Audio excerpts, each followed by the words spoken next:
Fala galera, Dizascope, Douglas Gonçalves por aqui para mais um Dizascope podcast, toda segunda-feira, 10 da manhã. Nós estamos aqui nessa mesa de comentários. Você está vendo que eu estou num lugar diferente, você já sabe com quem eu vou conversar, você clicou aí, não é mesmo? Mas estou muito feliz da gente poder ter esse tempo aqui de comunhão, de inspiração, de testemunho. Eu tenho certeza que Deus vai ministrar o nosso coração muito aqui. Hoje eu estou aqui bem acompanhado. E aí, Edu? Arthur Marques. E aí, galera? Meu especialista em esportes aqui ao meu lado para essa conversa. Mas antes da gente começar a nossa conversa, deixa eu fazer um convite para você.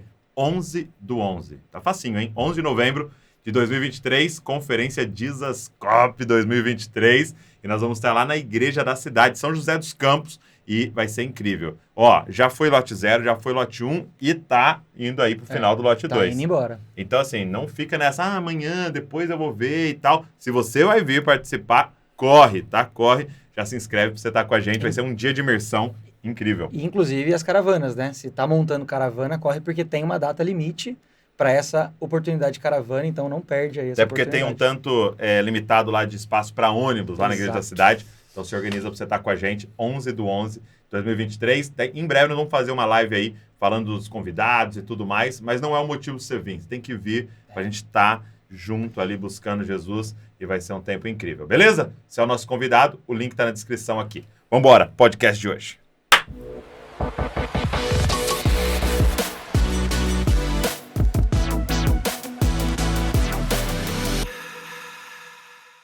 Meu amigo, Kaká. Obrigado. Sonhando com esse dia. Aí, sonhando. Cara, que legal que deu certo. Em participar aqui desse papo do Dizascope. Demais, cara. Parabéns por aquilo que vocês têm feito num momento de geração de conteúdo, né? Sim. Uhum. Vocês estão gerando conteúdos realmente maravilhosos. Muito obrigado pela influência que vocês estão tendo e fazendo para a nossa geração. Poxa, obrigado.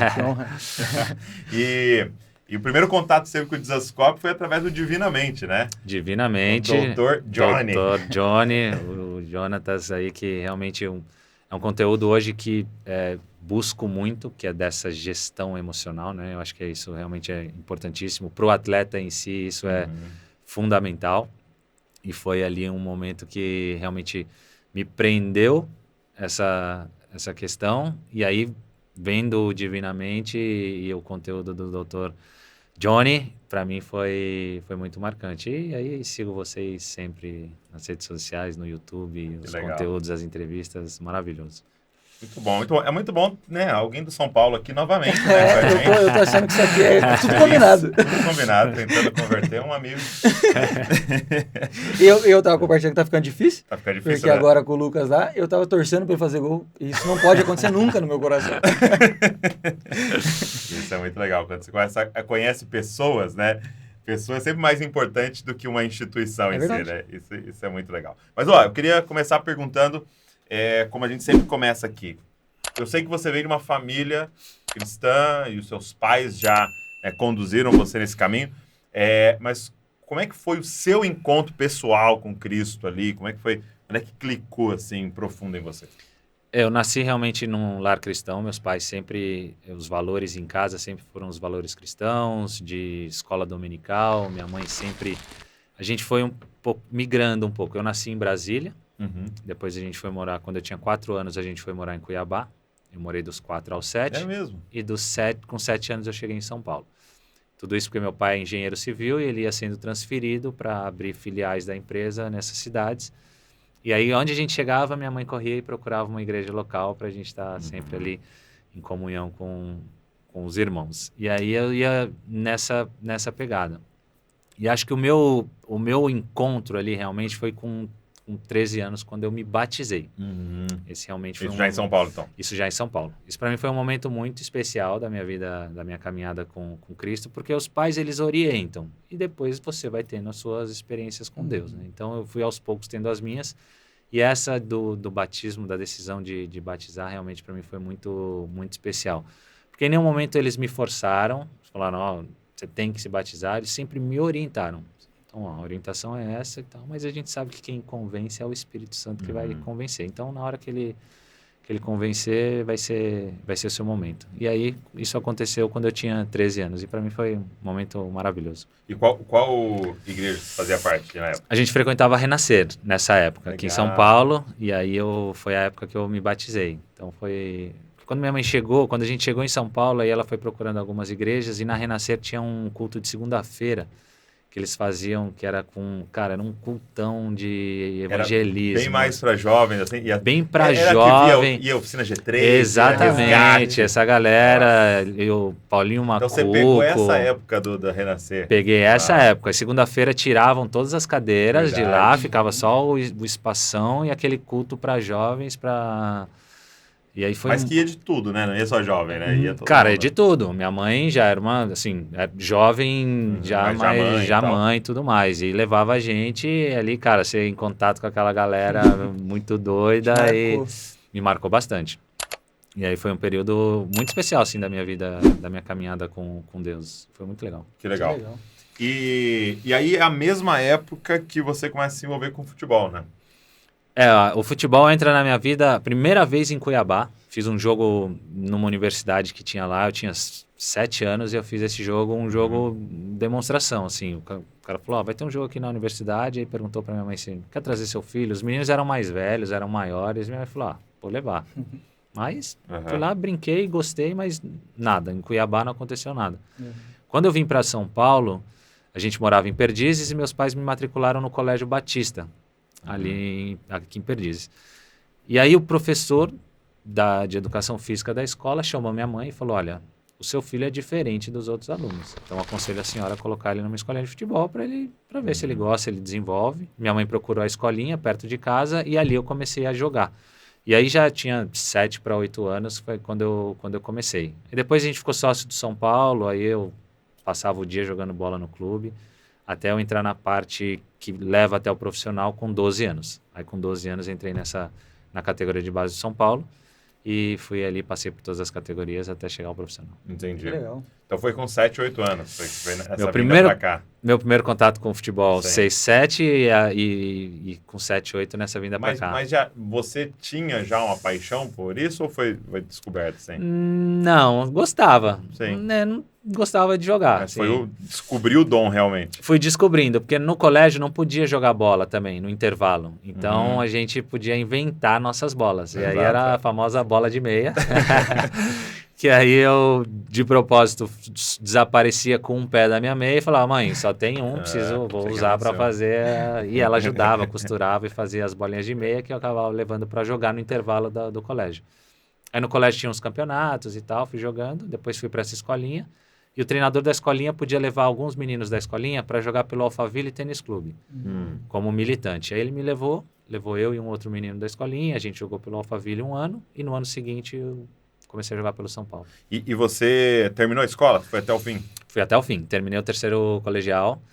O segundo e o terceiro aí já à noite. Treinava de manhã e de tarde, estudava à noite. E essa sempre foi uma condição em casa. Assim, porque quando você vai para essa linha profissional no futebol, por um tempo era escola prioridade e futebol um hobby. Um hobby. Chegou um momento que se inverteu. O futebol, lado mais profissional, e o que der para fazer com a escola, você vai ajustando. Então, eu estudei de manhã, estudei de tarde, mudei de escola 3, 4 vezes e terminei o segundo e o terceiro colegial no colégio do governo à noite e entreguei essa parte. Aí meus pais falaram, olha, vai continuar estudando. Até se der jogador, sim, senão você vai continuar estudando. Aí quando eu terminei o terceiro, eu fiz um acordo com eles. Eu falei, me deixa tentar 1 ano, dá 1 ano de pausa. Porque eles já queriam que você fosse para faculdade. Direto. E já tinham alguns meninos fazendo educação física, que era o que, cara, vai já. Mais próximo. É o caminho, vai para educação física. E aí eles falaram, tudo bem, deixa esse ano, vai tentar, vamos ver o que acontece. Se não der certo ainda, você já pensa em entrar numa universidade. Falei, tudo bem. E aí, graças a Deus, nesse ano... Essa eu ia perguntar, porque segundo e terceiro colegial, você começou muito novo no São Paulo. Você estava com... Quando você estreou, 18 você anos. Com 18. Você já tinha terminado, então? Eu terminei com 17. Ah, terminou com 17. Terminei o terceiro colegial com 17 anos, e aí passo esse ano dos 17 subo com 18 para 19, né? Então, nesse ano que você pediu aí de trégua para seus pais, foi onde deu certo. Foi exatamente onde deu certo. Entendi. Então, foi o ano que, para mim, foi assim, um ano muito especial na minha vida. Porque foi meu primeiro... A categoria sub-20... Hoje fala sub, né? Na minha época era dente de leite. Entendi. Infantil, juvenil e juniores. Eram essas 4 categorias. Hoje é sub 13, 15, 17 e 20. O sub-20, que eram os juniores da época, são 3 anos. Os outros são 2 anos cada um, né? 2, 2, 2. E aí você faz o terceiro ano de juniores. Esse foi meu primeiro ano de juniores. E aí eu subindo, jogando já... Porque normalmente você já pega uns meninos que tem 20 anos. Eu com 17, jogando com alguns meninos de 20. Mesmo assim, consegui meu espaço e fui jogando. E aí, em outubro, no meio do Campeonato Paulista, eu fui suspenso de um jogo. Tinha tomado 2 cartões amarelos. Fiquei suspenso e fui para a casa dos meus pais, dos meus avós paternos, em Caldas Novas. E fui brincar lá num escorregador de piscina, num toboágua. E do jeito que eu desci, eu bati com a cabeça no fundo da piscina e fraturei a cesta cervical. No meio do campeonato. Que perigo. Meu Deus. Cara, um perigo, assim. É muito especial para mim porque você vê cronologicamente as coisas acontecendo, você fala assim, não tem como não ver a mão de Deus na história, né? Então, isso foi em outubro, aí tenho essa fratura, vou no médico, faço os exames, aí minha pergunta para ele é, doutor, quando que eu posso jogar, voltar a jogar, né? Ele fala, cara, hoje é dia não é dia de questionar, é dia de agradecer, porque a maioria desses casos aqui, a pessoa não volta mais a andar. Então, não dá, né? Aqui é agradecer e a gente vai ver como vai ser a evolução. A evolução super bem, em 2 meses, tirei o colete cervical, o osso já tinha calcificado, voltei a jogar. Então, fiquei novembro e dezembro parado, voltei a jogar em janeiro. Quando eu voltei a jogar... Em janeiro, no Brasil, tem a Copa São Paulo Sub-20, né? De juniores na época, hoje é Sub-20. E aí, o time se preparando para essa competição, e eu volto, claro, aí já volto no banco de reservas, não volto para jogar, volto esperando um outro momento. No mesmo momento, está começando o torneio Rio-São Paulo do profissional. O profissional também montando o time, pegando alguns meninos da categoria de base para montar o time da temporada. Num desses jogos... O treinador do profissional pediu alguns jogadores para o treinador do sub-20. E o treinador ali discutindo falou, olha, atacante eu tenho 2, vou te mandar 1, agora meu meia, que é o meu capitão, eu vou manter ele nesse jogo seguinte ele vai para o profissional, sei que ele vai ter outras oportunidades, mas vou mandar o reserva dele nesse momento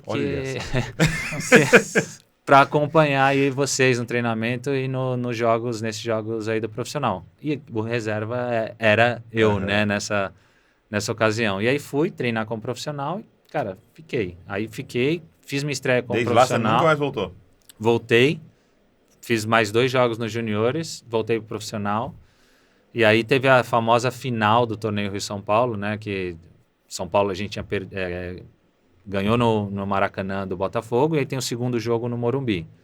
São Paulo perdendo de 1-0, eu entro no segundo tempo e faço os 2 gols, São Paulo ganha 2-1 a final. E aí, a partir dali, tem um reconhecimento nacional, realmente, daquilo que eu estava fazendo. Mas você pega toda essa ordem cronológica, cara, não tem como não ver realmente a mão do Senhor. Não faz sentido nenhum, né? Assim, é muito certinho as coisas acontecendo. Então... Realmente foi um ano muito especial para mim, e aí não voltei para a escola, né? A gente partiu daqui. Começamos esse assunto, né? É difícil perguntar isso, né? Mas se você fosse escolher uma faculdade, você teria feito o quê? Douglas, você teria feito educação física mesmo? Então, não. Eu acho até essa questão, eu acho muito legal o jovem aos 18 anos que tem convicção daquilo que ele quer fazer certo, assim, cara, é isso que eu quero fazer.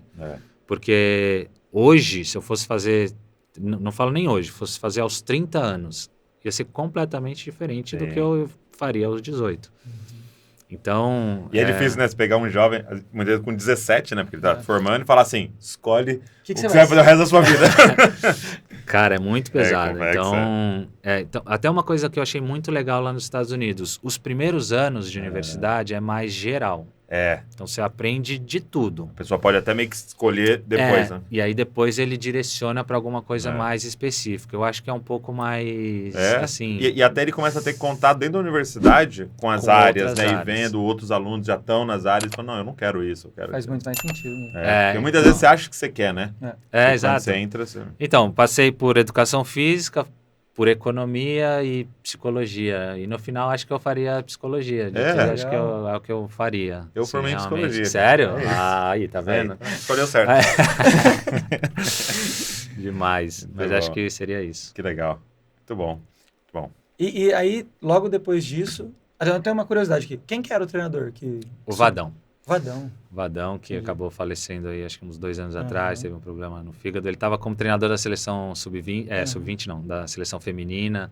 E assim, é um cara que eu tenho um carinho muito, muito grande, porque é muito difícil um treinador do profissional, ele bancar os meninos. Assim, cara, a profissão treinador de futebol já é uma profissão bem difícil. Sim. No Brasil, ela é exponencial a dificuldade, porque... O treinador não tem tempo, ele precisa de resultado imediato, tem toda essa pressão de torcida, de diretoria, uma série de coisas. E você bancar alguns meninos, né, nessa fase, você está montando e tal. Então, deixar errar, né? Deixar tentar, né? E precisa. O menino precisa desse momento. Ele precisa tentar, ele precisa errar, ele precisa entender onde ele está. É um sistema difícil, cruel, mas faz crescer bastante. Eu acho que até por isso nós brasileiros, né, acaba tendo... esses talentos muito grandes, até quem aguenta essa pressão acaba sendo muito bem lapidado, exatamente. E tem alguns treinadores que é engraçado, né? São marcados por isso, assim, né? A gente estava conversando da outra vez com o Peck. Era o Peck? O Peck, ele falando que o Luxemburgo bancou ele, né? Sim. E hoje ele tá jogando. E o Nino falou do Diniz também. E o Nino falou muito bem do Diniz. Isso é muito legal. Então cada um tem o seu, né? Acaba tendo o seu que o treinador que banca. Então e o meu foi o Antes de você dar a continuação aqui, claramente lá na escola, né, o professor viu um talento e tal.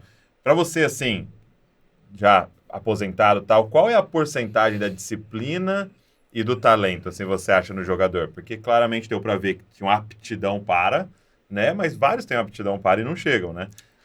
Qual que é? Esse mix eu acho fundamental, realmente. Porque o que mais conta para mim, realmente, é a vontade. É a vontade. É o quanto aquele menino quer o que ele... Supera talento. Supera talento. Já tive companheiros que talento... Sobrava e vontade nem tanto. E o contrário também. Companheiros que uma vontade, você olhava e ficava, não é possível que joga, né? E, cara, mas uma vontade assim é sobrenatural. Então, acho que a parte mais importante realmente é a questão da vontade. A vontade que eu falo assim... O que é vontade? Eu gosto sempre de falar isso, né? Eu amo o violão, amo o instrumento. Tenho uma vontade de aprender a tocar, mano.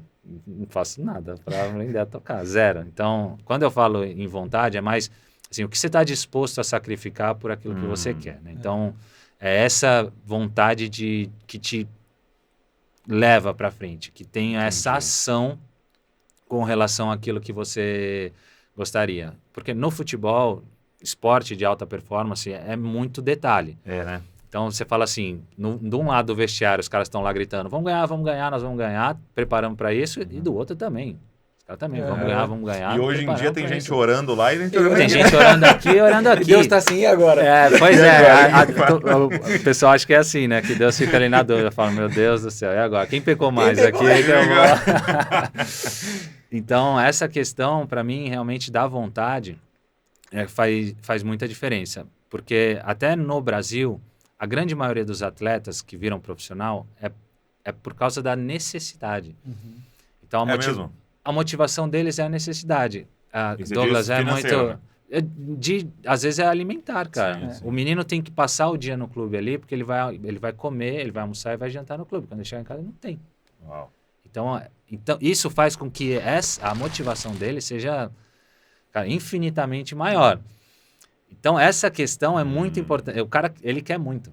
Entendi. Ele quer muito. E você disse, assim, comparado a um menino dos Estados Unidos que está lá, né, treinando e que não é essa a motivação dele, que tem outras oportunidades. Se não der essa, terei outras. Tem várias. Então, essa questão, e aqui para muitos deles é a única. E não para ele, é para a família, é para os irmãos. Ele tem que sustentar outros 3, 4, às vezes a mãe, o pai.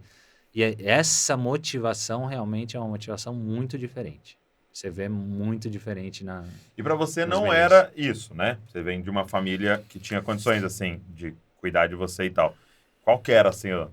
Então, a minha motivação sempre foi o amor, né? Foi o amor pelo esporte que eu tinha e tenho até hoje, né? O amor pelo futebol. E aí, no começo, você é uma ameaça, porque as meninas me viam como uma ameaça, né? Assim, cara, você não precisa disso, o que você tá fazendo aqui? Entendi. E aí... Mas rolava mesmo assim? Amo esse esporte mesmo, igual você. Cara, no começo é bem hostil. É um ambiente hostil.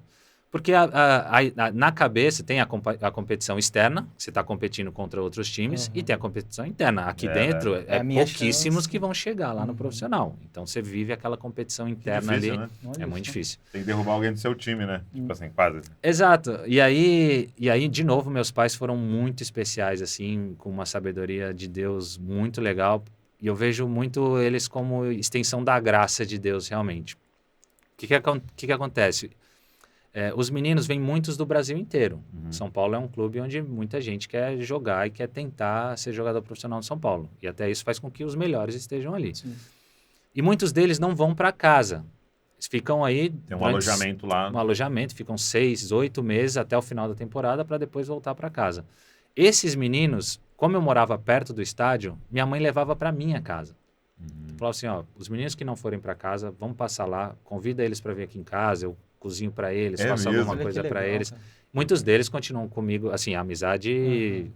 Até estava recente nos Estados Unidos, tem um que mora lá, que fez a carreira profissional na MLS, mas é meu irmão, assim. Porque cresceu dentro da minha... Eu nem estava muitas vezes em casa e eles iam para minha casa, estavam lá. Minha mãe cozinhava, fazia torta de limão, era a famosa torta de limão da tia Simone. Enfim, e aí eu vejo muito essa questão da extensão da graça, sabe? Assim, a gente vamos compartilhar com essa turma.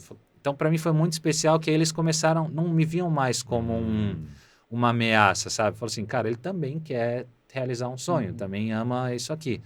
E aí, para mim, foi uma situação muito favorável, assim, me ajudou bastante essa sabedoria dos meus pais. Virou uma família, né? A relação que vai criando ali vai virando uma família com a galera. De família. Até hoje, quando a gente encontra com ele... o Emerson, o Sheik, né? Que jogou no São Paulo, Corinthians, Japão. Cresceu lá em casa, encontra com os meus pais e, assim, vivia lá em casa. Esse que eu falei, que é o Marcelo, né? O Marcelo Galo cresceu lá em casa.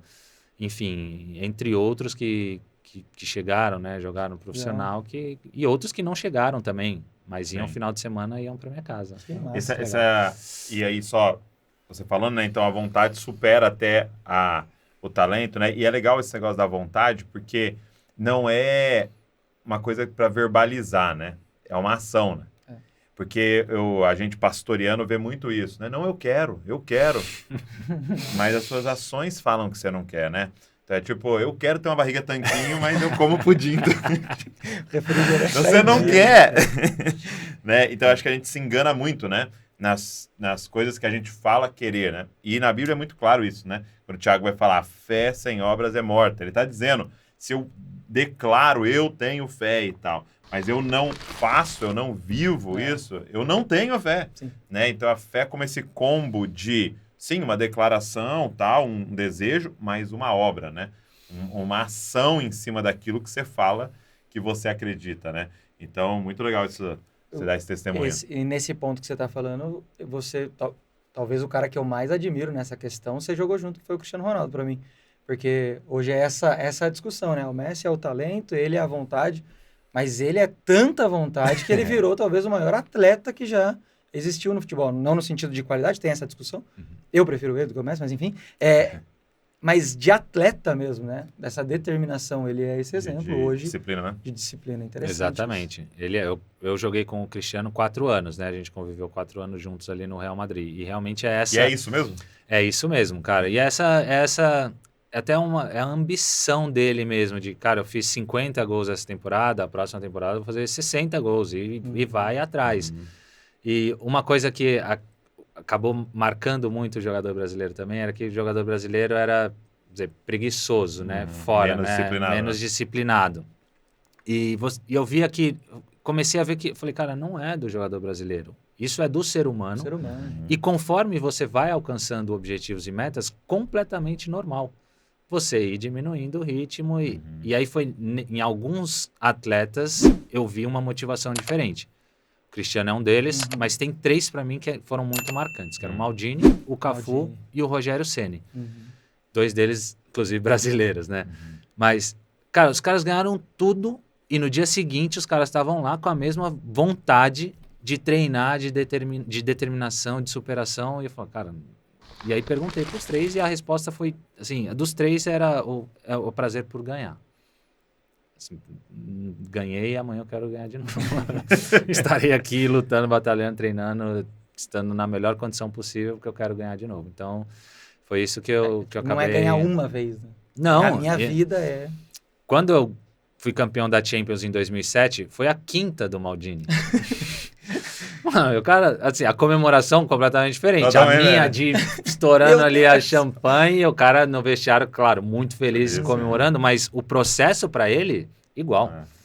Sim, a seriedade nos jogos, no comprometimento, no treinamento e tudo mais, você fala, cara, é esse que eu quero, é esse tipo de inspiração que eu quero. E aí eu vejo muito no Cristiano exatamente isso, de ganhei e quero continuar ganhando.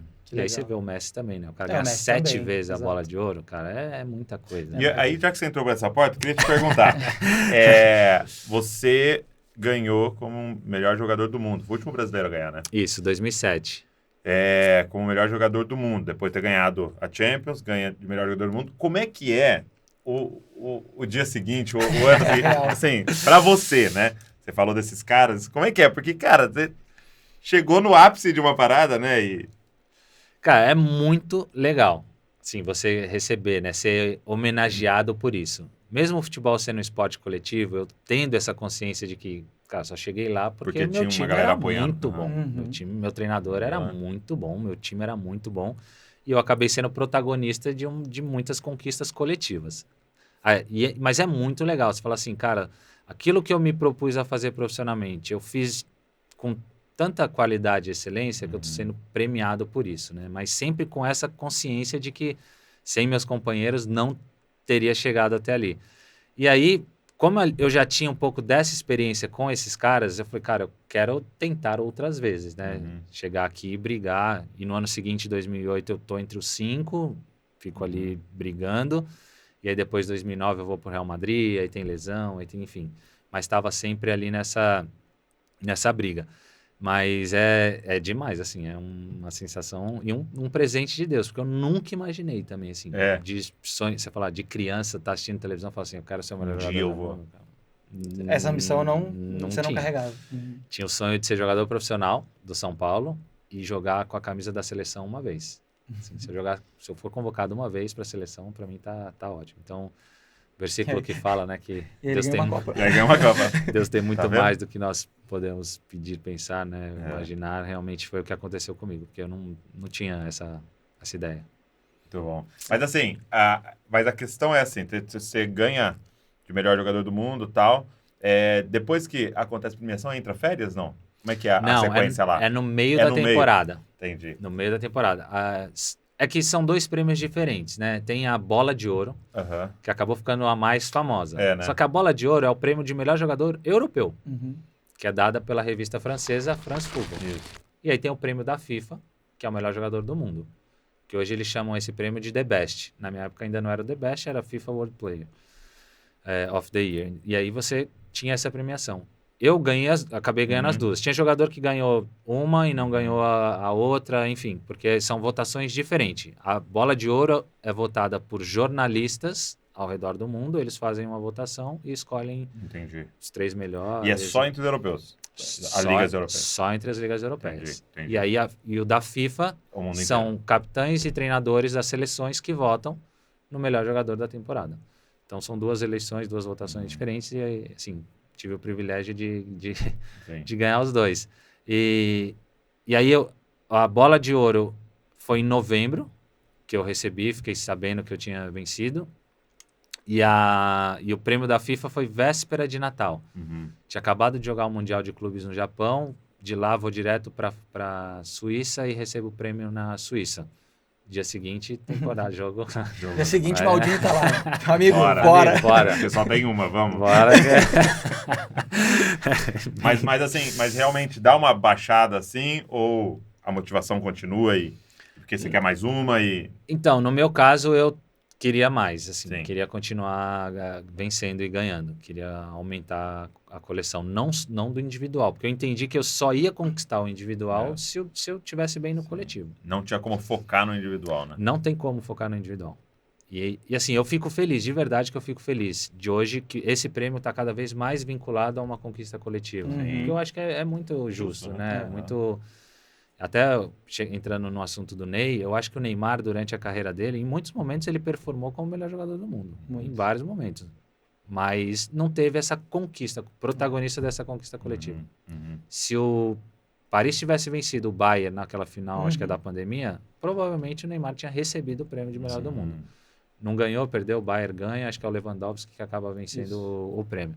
Então, eu particularmente gosto de ser vinculado a isso. São pouquíssimos e raros casos que o jogador se sobressaiu mais do que o coletivo, e um deles é o Ronaldo Fenômeno, que eu sou muito fã, e ele, ganhando uma Copa UEFA, ele é eleito o melhor jogador do mundo. Ganhou com a Inter a Copa UEFA e ele acaba sendo eleito, que isso é muito raro de acontecer.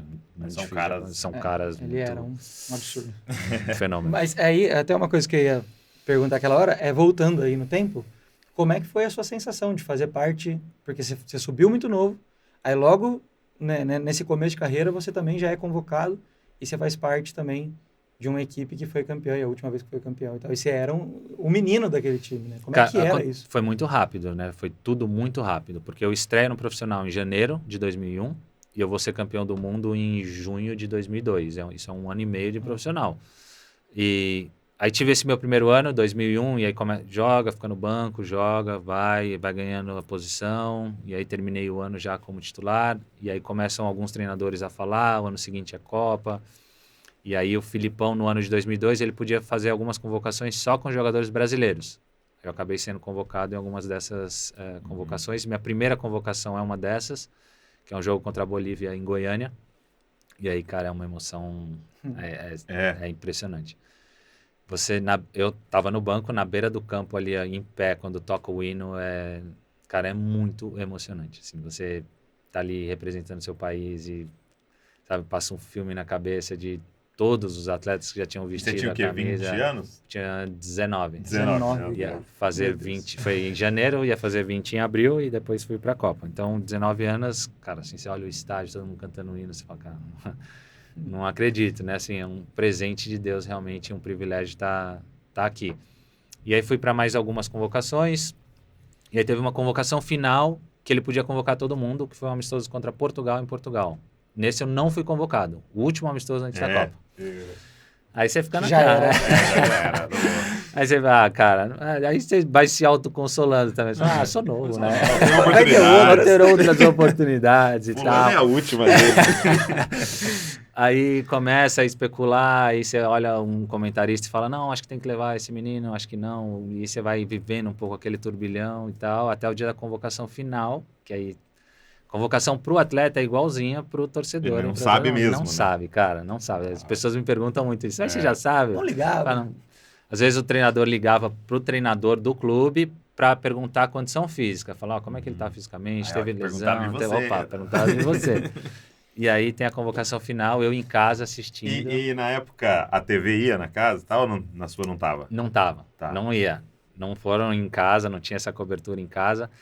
E aí... sai a convocação, convocado, aí eu vou treinar. Aí fui pro São Paulo, aí chega no São Paulo lá e tava aquela confusão. 3 jogadores tinham sido convocados, né? Eu, o Rogério e o Belletti. Os 3 para a seleção. E, poxa, cara, São Paulo volta. Não esse ano, por favor. Voltaremos, se Deus quiser. Vamos lá. E aí acabei sendo convocado para a Copa, para mim, sim, cara, um presentaço, porque 20 anos realmente, 1 ano e meio de profissional, as coisas como aconteceram, Que loucura, né? a velocidade que aconteceu, E aí depois, sendo, né, campeão mundial, pentacampeão mundial, então, assim, foi uma bênção muito grande mesmo, um privilégio poder ser campeão mundial. Eu acho que de todos é o torneio mais legal, assim, mas cada 4 anos você nunca sabe em que condição você vai estar, se você vai ser chamado, se o seu país vai estar lá. É muito detalhe para aquele momento específico e tudo contribuir para dar certo. Não, e o time e nem importa então. os favoritos, né? Quando chega lá, às vezes acontece um monte de coisa, o cara Um não monte de consegue coisa, tem performar. vários fatores. Então, foi muito legal. Participar daquela conquista para mim foi muito bacana, muito rico, realmente. Assim. Para minha vida, para minha continuação, né, de carreira profissional, foi muito legal. Eu tinha 2 títulos, era campeão do Rio São Paulo e campeão do mundo. Olha isso. Mas foi demais. E como é que foi a transferência para a Europa?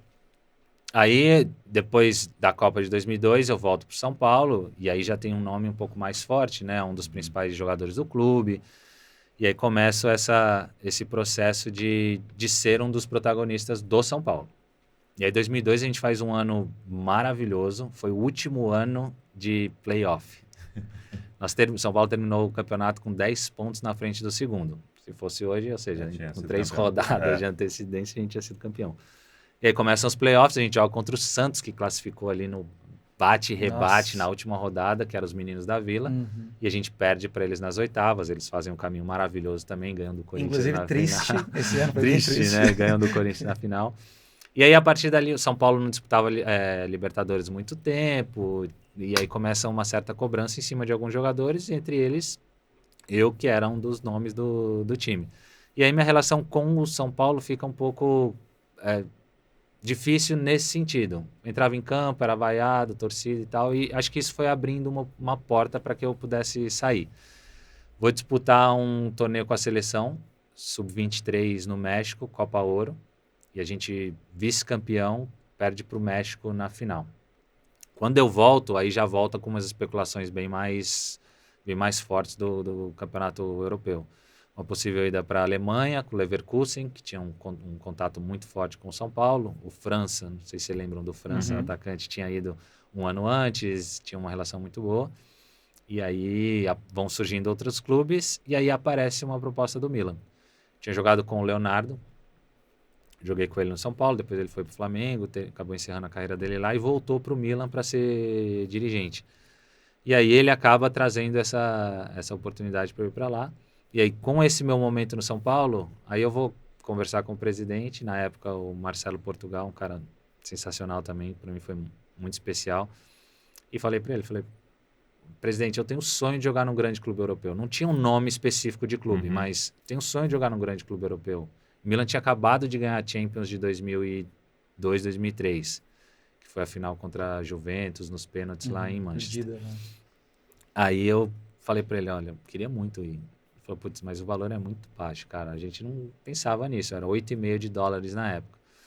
Falei, puxa, presidente, tá vendo, não tá, assim, o clima não tá legal, não tá... Ele falou, olha, então você vai ter que abrir mão do que você tem para receber do clube. Eu falei, olha, tudo bem, não tem problema, eu quero muito ir para lá. Aí ele falou, mas você sabe quem joga na sua posição lá? Eu falei, o Rivaldo e o Rui Costa. Ele falou, então, cara, você não vai jogar. Eu falei, presidente, no mínimo eu vou aprender muito com esses caras, cara. Estando lá, eu vou aprender muito com esses caras. Então, me ajuda e tal. E aí, no final, ele ajudou e eu acabei saindo e fui. E aí, realmente, para mim, foi, assim, uma experiência fantástica, né? Fiquei no Milan 6 anos, depois fui pro Real 4 e voltei pro Milan, fiquei mais 1. Então, total, foram 7 anos de Milan na Itália. E aí, cara, uma experiência... assim, única. Sair do seu país, assim, você abre a cabeça de uma forma, sabe? Sim. Enxerga as coisas de uma outra maneira, vê que outras formas também funcionam. Eu cheguei lá e, cara, não tem arroz e feijão, como que eu vou fazer? Eu amo arroz e feijão, cara, amo, assim, se eu puder... Tem outras formas que todo dia. Eu falo, cara, esses caras comem macarrão todo dia. Todo dia, mano. Os caras comem macarrão todo dia, é isso mesmo. E dá certo também. E aí você vai começando a entender que tem outras coisas que também dão certo. Que não significa que só a sua é certa, né? Que tem outras que também são certas e tal. Então, mas isso fez eu abrir a cabeça, foi muito legal. Foi um período muito bom. Assim, eu percebo que no futebol você tem essas decisões, né? Por exemplo, essa semana saiu, né? que o Neymar vai para outro time e tal, lá na Arábia.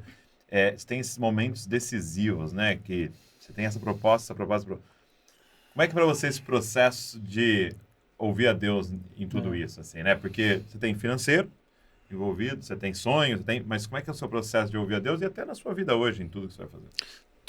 Esse processo meu de decisão começa com oração, todos eles. Então, é orando e buscando realmente a vontade de Deus para a minha vida, né? Então, eu entendi ao longo principalmente da minha carreira profissional, o que era temer a Deus, assim, no sentido de a sua vontade importa. Uhum. É um pouco do que é simples, mas é muito do que eu vejo. Falo, cara, eu não quero saber de Deus. A vontade dele, para mim, não interessa. Então, o temer a Deus, para mim, sempre foi muito nesse sentido. Eu falo, Senhor, a sua vontade importa e eu quero saber qual é. E aí, hoje, a gente tem a palavra revelada, né? Uhum. Então, ajuda bastante nesse sentido. Então, tudo partia da oração. E aí, eu ia vendo o que era o desejo do meu coração, o que não era. E isso, cara, é diário. Você escuta uns valores, você fala, cara, é de Deus. É de Deus, vai. É de Deus isso aí. Putz, não tô tão tranquilo, né, com relação a isso. Não tô tão satisfeito, assim, não sinto paz no coração. Acho que tudo aquilo que a Bíblia vai orientando, vai direcionando e ajudando. E aí eu fui tendo esses entendimentos nessas grandes decisões. E nessa do Milan foi mais uma dessas. Orando e buscando uma direção de Deus, falei assim, Senhor, se for, o Senhor vai abrir as portas e vai caminhar. Uhum. E se não for também, tira. Não quero que seja a minha vontade. Quero que seja uma vontade comum, que a sua seja a minha realmente. Sim. E aí as coisas foram acontecendo. E ao longo da minha carreira eu tive outras, né? Teve a decisão de ir para o Real, teve a decisão de não ir para o Manchester City, teve decisão de ir para os Estados Unidos, a de parar, e todas elas passam por esse processo aí de... Muito bom. De oração, cara. E no meio disso, assim, aí você sempre da igreja, nessa questão, quem que foram as pessoas que tinham voz no seu coração nesse processo todo? Porque também a gente acaba vendo que nessa carreira tem muita gente que quer falar, que quer se aproveitar, que quer... E como é que isso foi para você? Você sempre foi mais resguardado assim, tipo, seu pai sempre cuidou disso? Você tinha um empresário? Como é que era? E essas pessoas eram cristãs? Eles estavam com você nessas decisões, mesmo que não fizesse tanto sentido? Como é que era isso? No começo eu tive um empresário por pouco tempo, até a minha transferência para o Milan. Depois da transferência para o Milan, meu pai acabou assumindo essa parte. Não teve briga, confusão nem nada, só de comum acordo decidimos que meu pai ia seguir a partir dali. E a maioria, a grande parte era meu pai racional, minha mãe emocional, né? Então, esse lado... Esse combo. Esse combo que é maravilhoso, e são duas pessoas com temor a Deus muito grande, né? Então, passava por isso. Meu pai ia lá, ouvia a proposta, mastigava e falava, filho, tá aqui. Fala, pai, mas e aí, vou ou não vou? Eu não vou decidir por você. É mesmo? Muito legal. Era que... E nisso, meus pais foram muito especiais. E o meu pai... por estar mais próximo com relação a isso, para mim ele foi um exemplo assim de liderança muito grande, porque o que eu via muito era ou pais extremamente protetivos, empresários, até os clubes protegendo muito e tirando a decisão do atleta muitas vezes por medo, porque assim, cara, se ele aprender a decidir, ele não vai precisar mais de mim. E meu pai sempre foi ao contrário, falou, eu vou te ensinar e você vai aprender a decidir. E eu tenho certeza que isso vai fazer você se aproximar de mim.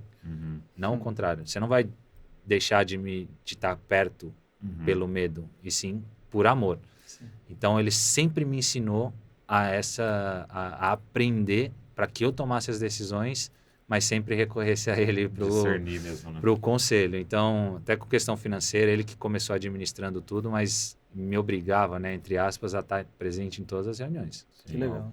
Reunião com o banco. Você precisa saber o que eu estou fazendo, o que vai ser feito, como é que vai ser.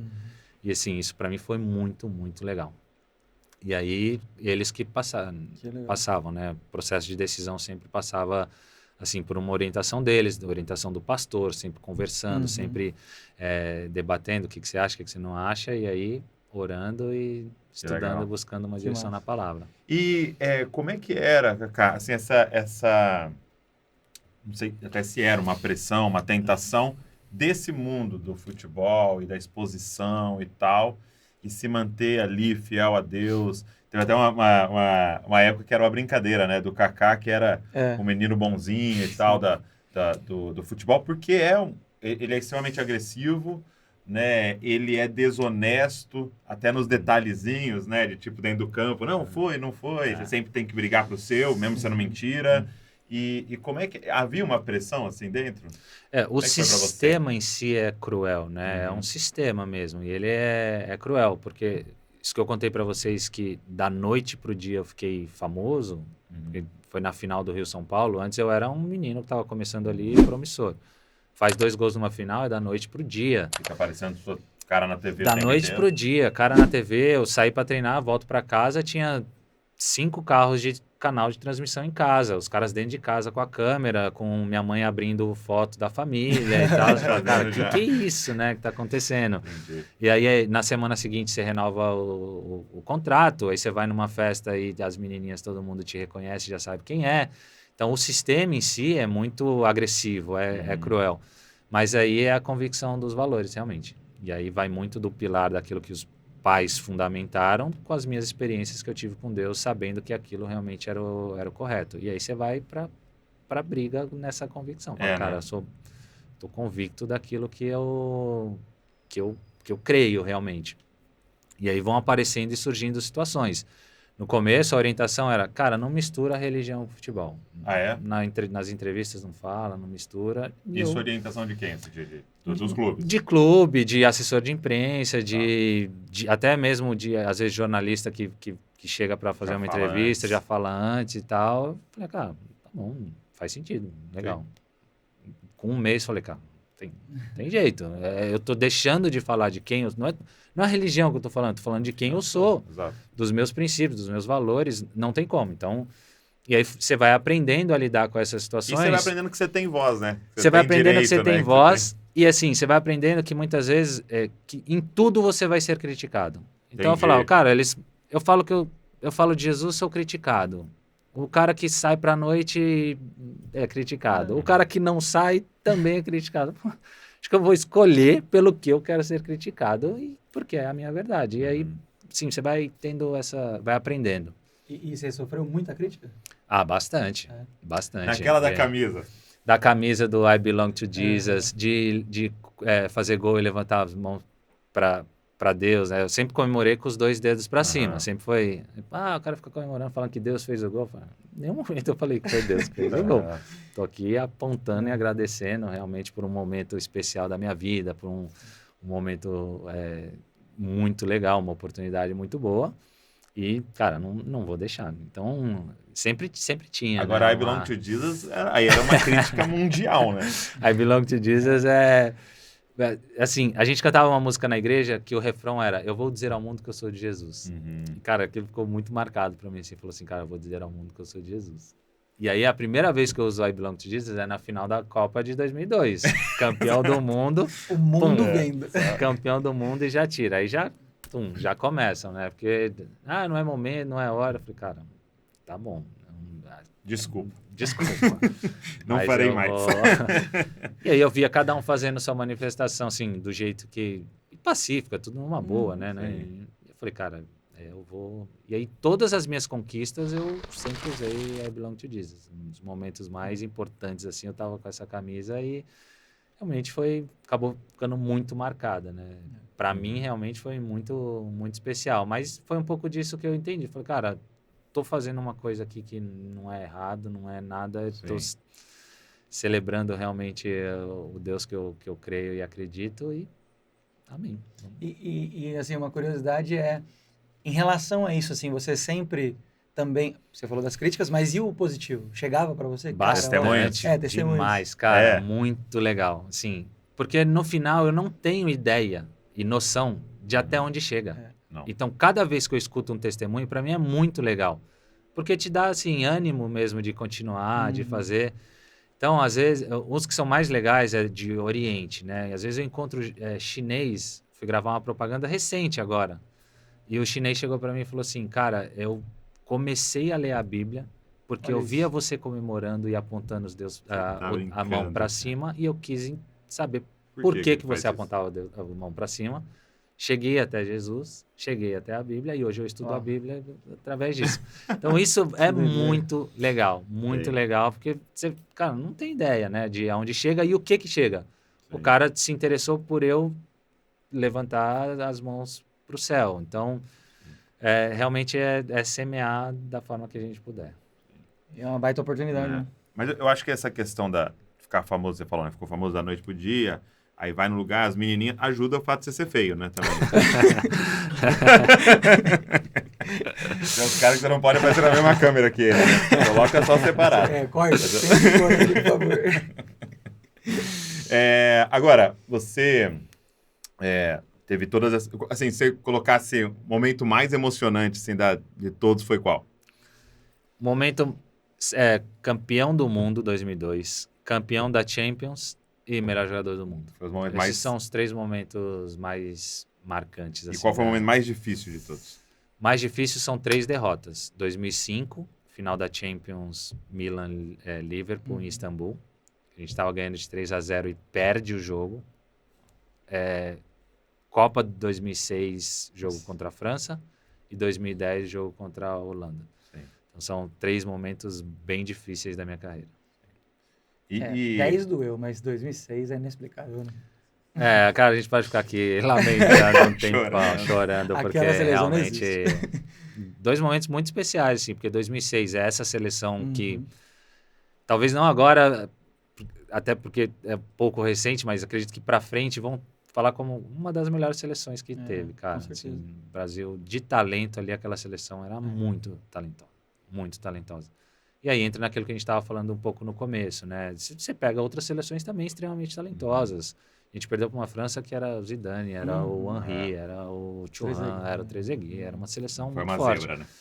Não foi uma zebra, mas sim, você fala, a gente poderia ter ido mais longe. Você ter condição de ganhar. Muito. E como é que é, tipo assim, o dia seguinte, assim, à noite? A depois, Copa, pra você, assim, uma parada que... Não tem dia, é só noite. Exatamente, é muito isso. Porque é um sentimento de velório mesmo. Assim, né? É muito pesado. Se para nós, os torcedores... Nossa vida. Então, é muito pesado, porque a sensação é muito ruim, de você estar carregando uma nação mesmo, sabe? E a crítica, dia depois, vem muito pesada também, porque, cara, você é a alegria e a esperança de muita gente, né? Então, a crítica vem muito dura e muito pesada. Então, é por algum tempo pesado, é difícil. Esse ano, quando o Brasil perdeu, né? O Davi, o filho, tem 10 anos, ele tirou a camisa, jogou no lixo. Eu nunca mais torci. Fica tranquilo. Daqui a 4 anos você tá de volta. E ele focou no Marquinhos, né? Não, ele odiava o Marquinhos. Não, é demais, cara. Vi meus filhos chorando também, cara, dá uma dó. É muito triste, muito pesado. O Brasil leva muito a sério, né? Muito a sério. A Copa é muito emocionante. E às vezes perde com os países e você fala, não é justo, você já é primeiro mundo. Você já tem tudo. Se a gente ganhar no esporte... Nossa alegria, pô. Agora, a minha pergunta é a seguinte. Como é que é lidar na cabeça, hoje, tendo terminado de jogar, parado, com o que parece, né, que os melhores anos e momentos da sua vida são no passado? Como é que é lidar isso na cabeça e ter novas metas e novas coisas? Realmente entender os tempos e estações de Deus. Realmente é isso que me faz ter essa tranquilidade. Parar de jogar é muito difícil, é muito complicado. Como é que foi essa decisão? Então, para mim, foi meu último ano, eu estava com 35 anos, foi 2017, meu último ano de contrato com o Orlando City. E foi um ano que eu estava oscilando muito de vontade de continuar jogando e vontade de parar no outro dia. Tinha dia que eu acordava e falava assim, cara, acho que eu vou renovar com o Orlando, quero jogar mais 5 anos. Havia essa proposta? Tinha essa possibilidade. Ou voltar para o Brasil, tinha algumas oportunidades de seguir jogando. E tinha dia que eu acordava e falava, cara, vou falar com o clube hoje, eu não quero mais jogar. Vou nem terminar o contrato. Então eu falei, não dá para tomar a decisão desse jeito, então não vai ser assim. Aí esperei terminar o final da temporada. Aí no final da temporada, chamei minha esposa, a Carol, meu irmão e minha cunhada, meu pai e minha mãe. 5 pessoas, falei para eles, olha, eu preciso que vocês me ajudem em oração durante 40 dias. Depois desses 40 dias eu vou decidir se eu continuo jogando ou não. E aí, oração e jejum, 40 dias. E aí nesse período eu fui para a Europa, visitar os clubes onde eu joguei, Milan e Real Madrid. Fui lá, acompanhei treino, vi jogo, e queria, assim, sabe, se eu tivesse naquele lugar, sentindo o top do futebol mundial, se eu ainda ia ter desejo e vontade de estar em campo. Passei por isso e, cara, zero, assim, vontade nenhuma de jogar, de Champions League, de nada. Falei, cara, tá estranho, mas tá muito claro, mas tô entendendo. E aí, no final dos 40 dias, sentei com eles, perguntei pro meu irmão, que já estava, né, nessa parte mais comercial e sendo o meu empresário. Falei, o que tem de proposta hoje? Isso, tal. Falei, cara, nada que me motiva. E aí eu falei, chegou a hora de realmente encerrar essa parte de campo, tá encerrada. E aí até encerro com uma entrevista com o Galvão no Esporte Espetacular. Não faço aquele famoso jogo de despedida, né? Sim. Então, acabo ali numa entrevista que foi muito legal também. E aí decidi parar. E é ruim porque desde os 8 anos que eu tô acostumado a fazer uma rotina de acordar cedo, de treinar, de ser obediente, né, ao treinador e ter alguém que te orienta a fazer aquilo. Da noite pro dia, cara, eu sou livre, posso fazer o que eu quiser. Livre, né? Eu fui pular de paraquedas, saltar de bung jump, fui fazer tudo que não podia fazer. Não pode, né, fazer essas coisas. Não andar de moto, né? Não pode, por contrato, não pode. Você pode, se tiver alguma lesão, é justa causa. Entendi. E ninguém arrisca, né? Os contratos, né? Melhor não, deixa pra lá. E aí, da noite pro dia, você fala, cara, e agora, eu vi um jogador, né, que apareceu com uma queimadura na perna. Aí foi na lâmpada no final dele. Aí tem essas histórias. Mas aí decidi parar. E aí comecei a estudar. Fui pro lado dos estudos. Sempre gostei muito de futebol. Amo futebol, amo assistir futebol. E eu queria entender mais desse mundo do futebol fora do futebol. E fui fazer meus cursos aí de treinador, de gestão esportiva, negócios no esporte. E, ao mesmo tempo, tendo esse tempo com a família, que durante o período profissional é difícil, né? Você ter essa rotina familiar, acompanhar filhos e tudo mais. Dá um tempo menor. E aí fui um pouco para curtir isso, mas vivendo realmente os tempos e as estações de Deus, de que, entendi, cara, foi maravilhoso enquanto foi esse tempo. Acho que é viver inteiro naquilo que você está vivendo, né? Exato. Então, no mesmo empenho que você treina para ganhar uma Champions League, uma Copa do Mundo, é você agora se dedicar a educar um filho ou a gerir uma empresa e ser inteiro, né, naquilo que você está fazendo. Né? Inteiro. Você está ali realmente fazendo para o Senhor com excelência. Então, eu gosto muito dessa palavra, sabe? Excelência e qualidade, eu prezo muito por isso, porque para Deus eu tenho que entregar o meu melhor, seja em campo, fora dele, seja sendo pai, ou em qualquer função que eu estiver exercendo naquele momento, entendendo essas estações. E você falou, tinha dias de acordar e falar, cara, não quero mais e tal. Por quê? Qual que é a parte mais difícil dessa vida? É esse sacrifício da rotina diária de treinamento, viagem, concentração. Essa rotina vai amassando, assim, sabe? O jogo é só 2 horinhas ali, né? O jogo é só 2 horinhas e você tem ideia de quanto um jogador fica com a bola durante o jogo, mais ou menos? 1 minuto e meio, cara. Sério? Se somar? Somando todo o tempo que eu fico com a bola durante 90 minutos, dá 1 minuto e meio, 2 minutos. Isso para mim foi um aprendizado muito grande. Então porque... você não é um jogador de futebol, você é um corredor. Exatamente. Eu falei, cara, se 90 minutos eu passo 88 correndo, eu preciso aprender a jogar sem bola.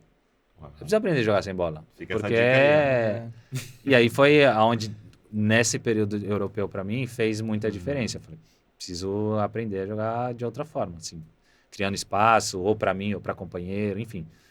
Então, foi um pouco do que lições que o futebol foi me ensinando. E isso na Europa é mais pensado do que aqui você pensa? Hoje tem mais estatística também, né? Hoje tem número para tudo, né? Hoje tá geral. Na minha época não tinha muito essa... Então, na sua época meio que partiu de você entendeu isso? Assim. Partiu de uma dificuldade que eu tive. Porque meu primeiro ano no Milan, eu era novidade. Ninguém sabia... Cara, tá chegando um menino do Brasil. Hoje, quando Nem tinha tanta estatística sua. Assim, não tinha. Quando eu cheguei lá, o Ancelotti falou para mim assim, falou, olha, a referência que eu tenho é de que você joga parecido com o Toninho Cerezo. Falei, mister, eu amo o Toninho Cerezo. Cara, sou um grande admirador dele. Ele jogava no São Paulo, fez história no meu clube, mas é diferente. Ele é mais volante, mais para trás. Eu sou um pouco mais para frente e tal. Então, é para dar um pouco... Hoje em dia, você pega o Endrick que vai pro Real Madrid, os caras sabem... Sabe cada célula do corpo dele. Cada célula do corpo dele. E aí, naquela época, era diferente. E aí, nesse meu primeiro ano, cara, quem é? Vamos ver como é que é. E aí, cara, joguei solto, livre, leve e solto mesmo. Fazia o que eu queria em campo. Segundo ano, os caras falam... Sabemos marcar esse menino. Sabemos marcar. Cara, dificuldade, assim, não conseguia fazer nada. E aí foi quando ele me chamou, o Ancelotti me chamou e o Leonardo também falou, olha, você está encontrando muita dificuldade do jeito que você joga, com a bola no pé. Então você vai ter que aprender a jogar sem bola. Vai ter que aprender a fazer uns movimentos aqui. E eu comecei a ver vídeos meus durante o jogo, onde que eu podia fazer algumas coisas diferente. Isso me ajudou bastante também. Então eu ia assistindo os lances, até decisões que eu fui fazendo, falei, putz, podia ter escolhido melhor aqui, ali e tal. E aí fui estudando mesmo. Fui estudando mesmo. E aí fui aprimorando um pouco essa parte. Aí e uma pergunta importante, você tem o WhatsApp do Ancelotti? Vamos falar com ele? Mandar uma mensagem aqui, só falar... Mister, e aí? Please. E aí, mister? Precisamos de novo de alegria. Muito bom, muito bom. Uma pergunta que eu ia te fazer, a gente leu, que a gente faz uma pesquisa, lógico, e de um período ali do Real Madrid, você falou de uma lesão e tal, e que você passou até um momento de depressão ali, assim. E o que a gente leu, acho que você falou em algum outro lugar, que é nessa descoberta de identidade, tipo, eu não sou o que eu faço, né? Eu sou quem Deus me fez para ser, né? Como é que foi esse processo para você de descobrir quem era o Kaká fora de futebol? Cara, foi maravilhoso, assim. Extremamente difícil. Você fala assim, você quer passar por isso de novo? Eu falo, se eu pudesse saber o que eu sei não passando por isso, ok, mas foi um processo muito difícil. Porque eu chego no Real Madrid realmente em 2009, tinha sido eleito o melhor jogador do mundo em 2007, 2008 ainda estava ali brigando nos top 5, e aí vou para o Real Madrid em 2009, chego junto com Benzema, com Cristiano Ronaldo, com Xabi Alonso, com a geração vencedora do Real. Primeiro ano já batendo cabeça, final da temporada já com uma lesão no adutor, vou para a Copa de 2010, volto da Copa, tenho que operar o joelho, fico 6 meses parado, enfim. E para mim, eu tinha uma receita que as coisas davam certo. Então, eu falava assim, cara, frequentar a igreja, orar, jejuar, entregar meu dízimo, minha oferta. Okay. Tinha todo um processo. Eu sabia como comandar Deus. Eu falava, cara, se eu fizer isso aqui, ele... E aí... Mas eu estou fazendo tudo isso e não está acontecendo. Não está acontecendo do jeito que eu sempre aprendi, né? E aí foi um momento desse desaprendizado e aprender, acho que uma fé muito mais madura, realmente. Uma fé muito mais de ter entendimento de que a fé é de que ele está comigo em toda e qualquer situação. E aí passei esses 4 anos no Real Madrid nesses altos e baixos. Então tinha momentos que eu entrava no jogo, fazia 2 gols e, pô, agora vai. E aí, de repente, entrava numa contínua de não jogar, de não ser convocado. Porque meu problema de Real Madrid é continuidade. No começo por lesão e depois por escolha do treinador. Dos 3 anos que eu tive com o Mourinho, teve esses altos e baixos aí nas escolhas. E aí, eu nessa, cara, falei, cara, mas eu faço tudo direitinho, continuo sendo profissional, chego no horário, faço as coisas. Assim, nunca enganei, nunca viram falando mal de clube, de treinador e nem vão ver. Então, sempre fui... Tentei ser o máximo profissional que eu pudesse, porque, cara, isso dava certo. E deu certo, muito certo, durante alguns anos. E aí, aos poucos, eu fui... Aí foi um momento que dá essa depressão, né? Porque o Real Madrid, ele é extremamente potencializador. Tanto pro lado bom, quanto pro lado ruim. Então, a crítica vinha muito pesada. Cara, pagaram não sei quanto em você, recebe não sei quanto, e não rende, não performa, e aí que estampava a capa do jornal, vai embora, a gente não te quer mais aqui. Mas, assim, não é o Real direto, mas a imprensa e a cidade, o país vive de Real Madrid e Barcelona. Então, em Barcelona vive de 2 jornais que tem lá, Mundo Deportivo e Esporte, e em Madrid vive de AS e Marca, 2 jornais de Madrid. Cara, e tudo roda esses jornais têm que escrever 14 páginas do Real Madrid diárias. Imagina que os caras não escrevem. Encaixando, Cara, né? vai Encaixando. Então, era diariamente esse bombardeio. E começando rede social, a época que estava nascendo ali Twitter, E aí, cara, assim, foi um período barra. E aí entrei num pouco nessa depressão, assim, de ir treinar chorando, cara, que dificuldade que eu tô passando. E os caras falando, você é teimoso, vai embora, sai daí. Eu falei, cara, não vou dar certo aqui, vou dar certo aqui. E aí fiquei esses 4 anos de Real Madrid e no final esse foi o maior entendimento que eu tive realmente da identidade com relação a que não estava ligado ao que eu fazia, a minha profissão.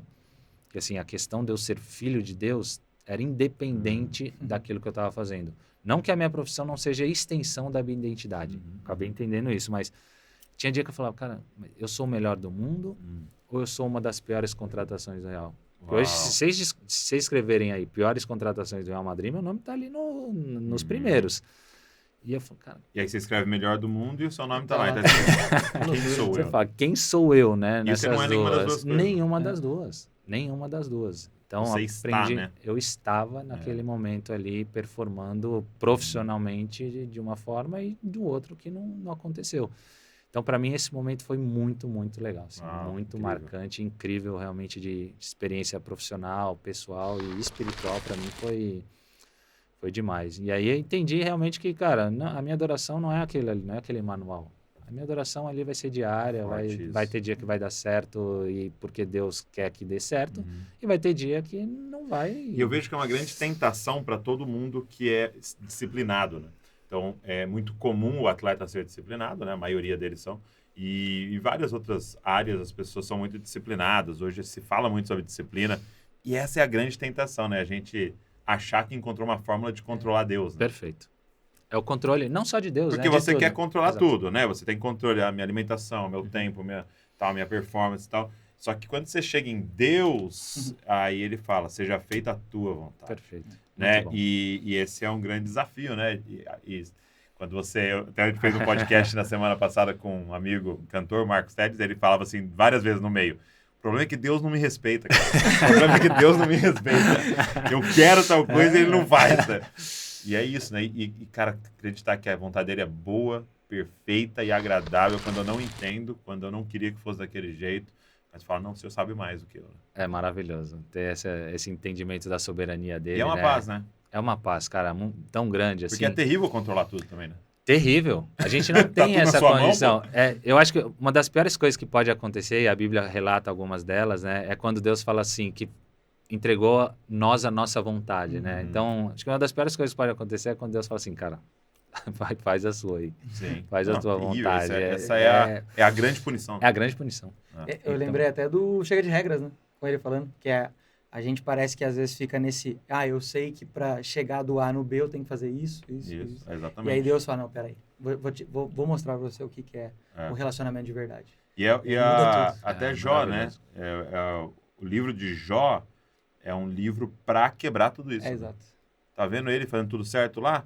E aí, então você olha no natural, não tem lógica, né? Não. No natural, a lógica que a gente colocou, né? Sim. Só acontece coisa ruim com quem fez coisa... É lógico que, né? Se você fumar a vida inteira, a probabilidade de você ter um problema de saúde, sei o quê.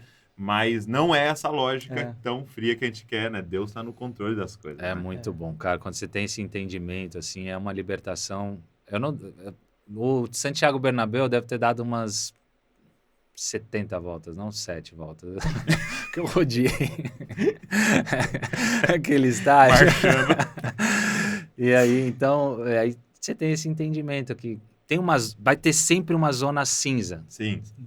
Que para nós a vontade do Senhor, realmente. Que é essa tensão, né? Da vontade de Deus e da minha entrega. Exato. Lógico, se você treinar e fizer e tal. Perfeito. Mas há uma tensão dessas duas coisas que precisam conviver, né? Sim. E aqui, a partir daqui... Responsabilidade humana com ele...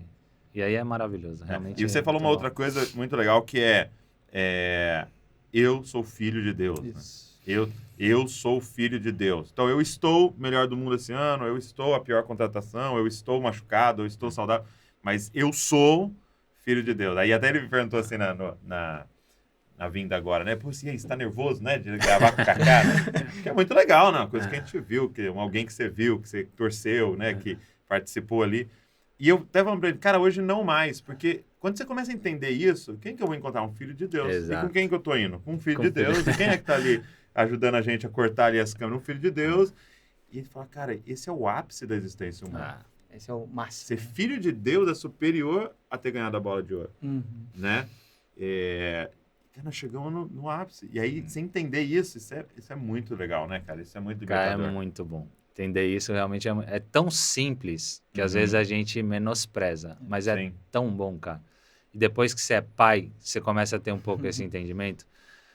Até hoje, eu não sei, em algum momento da vida adulta, a gente começa a identificar a pessoa pelo que ela faz.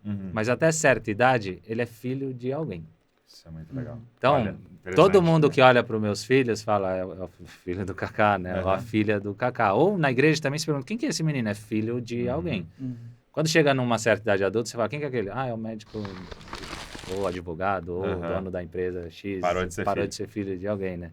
E aí essa filiação nossa com Deus que não termina nunca, né? Que não transiciona, né? Quem que é esse aí? É o filho de Deus. É o filho de Deus. Que ele mandou o outro para morrer por ele. Muito amado, né? É, muito amado. E na Bíblia, é legal você falar isso, porque na Bíblia geralmente não tem tanto essa transição. Porque quando Davi chega e pensa, quem é esse menino? É filho de quem? Aí esse é o filho do... né? Então, o tempo inteiro, para saber quem a pessoa era, se perguntava quem era o pai dela, né?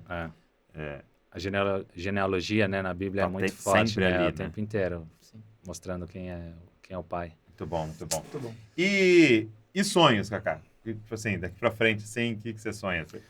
Muito envolvido com esporte ou não? Muito envolvido com esporte. Amo futebol, cara. Acredito que vai ter um momento que eu vou voltar pro meio do futebol.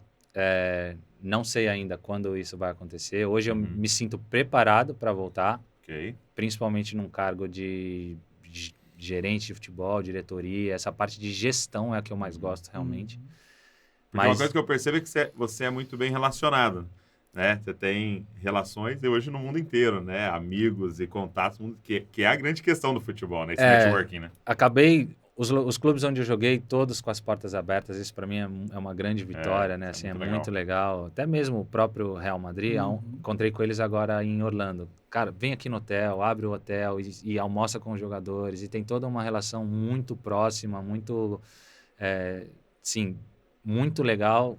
Não só lá no Milan, no Orlando, no São Paulo, na seleção, nos lugares onde eu joguei. E acabo podendo transitar na UEFA, na FIFA, nessas organizações que comandam, né, ou acabam comandando o futebol. Mas acredito que vai chegar esse momento. Hoje estou muito na questão familiar, para mim hoje é muito importante realmente esse tempo com a minha família. Qual a idade dos seus filhos? Luca, 15, Isabela, 12. Estherzinha vai fazer 3 agora em outubro e a Sarinha fez 6 meses ontem. Tenho todas as idades. Tem tudo em casa, cara. Do adolescente ao bebê. Do adolescente ao bebê. Então, maravilhoso. Curto muito estar presente nos momentos, então, de ir e buscar, levar na escola, trazer, participar das atividades. Acho que nesses momentos tem uns detalhes muito sutis que a gente vai... Pode perder, né? Uma frase, e eu gosto realmente de curtir esses momentos em família. E esse discipulado, ele acontece no momento mais corriqueiro. Não dava marcar horário. Hoje é o dia de aprender, porque acontece, né? As coisas estão acontecendo e o aprendizado é ali na hora. Então, aí hoje eu moro no Alphaville, longe um pouco da escola do Luca e da Isabela. Falei, cara, trânsito para levar, quase 1 hora para levar eles para a escola. Cada dia agora a gente vai conversar sobre um tema da Bíblia. E essa 1 hora a gente vai batendo papo, oração. Hoje o tema é oração. O que vocês entendem de oração? Como que é? O que é orar para vocês demais. E tal? Já tiveram alguma experiência? E, cara, 1 hora que a gente vai ali... Podcast por dia. Podcast por dia. Hoje Espírito Santo. O que vocês entendem do Espírito Santo? E aí vai tendo esses momentos com eles. Então, para mim, hoje eu curto muito esses momentos. Você está nessa fase. Nessa fase de cuidar, de ter tempo, né, com os meus filhos. O futebol, ele é muito intenso. Então, o que para muitos é o entretenimento no final de semana é o trabalho do atleta, ou do gestor, ou do treinador, né? Então, você precisa preparar durante a semana e no final de semana você vai estar ali. Período de férias, você vai estar montando o time para a próxima temporada. Deus. Então, é muito intenso. Então é mais férias até para o jogador do que para os dirigentes. O dirigente, o treinador, tem. Porque a hora que para a temporada, que os jogadores vão de férias, o dirigente e o treinador tem que montar o time.